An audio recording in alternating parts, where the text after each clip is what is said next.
And thank you for being patient. I said to myself, what's the worst that can happen?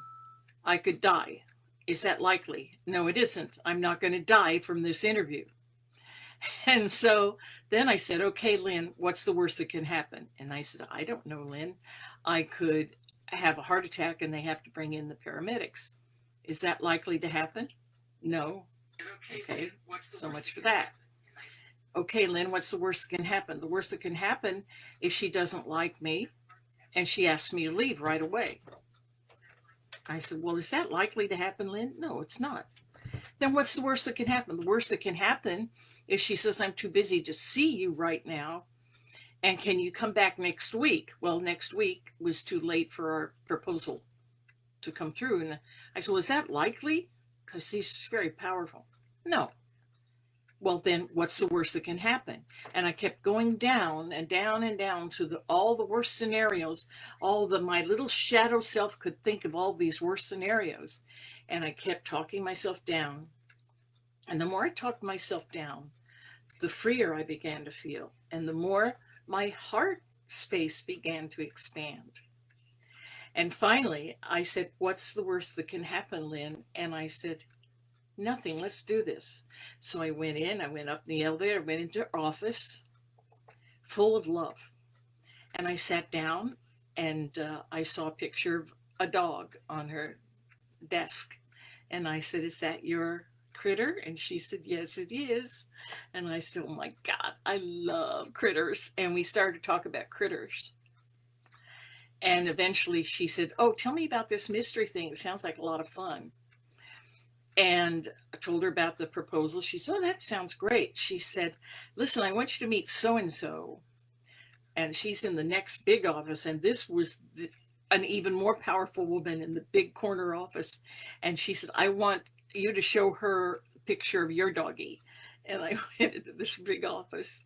And by the time we were finished talking business and talking about our dogs, we hugged each other. I got the job. And that's the end of the story. All I'm saying is we can imagine the worst case scenario, but when we know that we ourselves have everything that we need, everything that we'll ever need within us, and we also have that dark part of ourselves that can create all kinds of mayhem, and we embrace that dark part.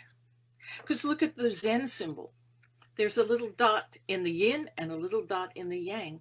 And those are those delicious kernels of light and dark that make us who we are. So when we embrace the dark part of ourselves and the light part of ourselves, and see that it's all part of the creative process.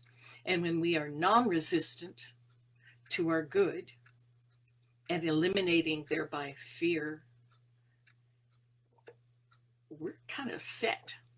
We're kind of really set for life. So let's just think about resistance this week. See where you're resistant. And resistance looks like a lot of things. Resistance can be money troubles. Resistance can be relationship troubles. Resistance can be illness. Resistance can be bold-faced resistance. Resistance can be procrastination. Resistance can be going into conspiracies and going into beliefs and thinking that are not in alignment with who you truly are. Resistance is a lot of things. I would recommend the book The War of Art by Stephen Pressfield. It's on Amazon. It's an amazing, amazing book. So when you're ordering your Science of Mind textbook, if you don't already have it, and if you are reading the lily, the lotus and the lily with Reverend Pam as she's doing the meditations, then if you're going to Amazon, pick up The War of Art. It's an amazing, amazing book. And it's all about resistance. And he talks about fear as well. So do that. Okay, so we're done with this nice uplifting talk, even though you had to be patient and go on twice. I want to remind you that our service is this Sunday at 10:30 on Zoom. It's at Facebook facebook.com/CSLPV. And our address is 221 East Daily Drive in Camarillo, California. Service starts at 10:30 a.m. Pacific time, and so does a Zoom call. Guess who the speaker is this Sunday? Me. I'm so excited. I'm so excited to get up there and speak to our beautiful spiritual community over there. In the meantime, think about resistance. Think about where you're resisting in your life. Think about where fear is rearing its head, and use the fear. Just like stage fright, use it. The more you fear, the more resistance there is, the more important it is to you. So go through that process, and then think of the shadow self. And Debbie Ford's book, of course, is fabulous at the Ford Institute. So you can go online and find out about the shadow self, do some shadow work. And Jung, I forgot to mention Carl Jung. He was pretty good about the shadow self as well. It all originated with him. So I love you very much.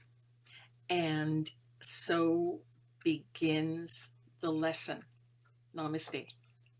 See you next time. Happy Halloween. I'll see you Sunday. Is that a date? Okay, I'll see you Sunday. End live video twice.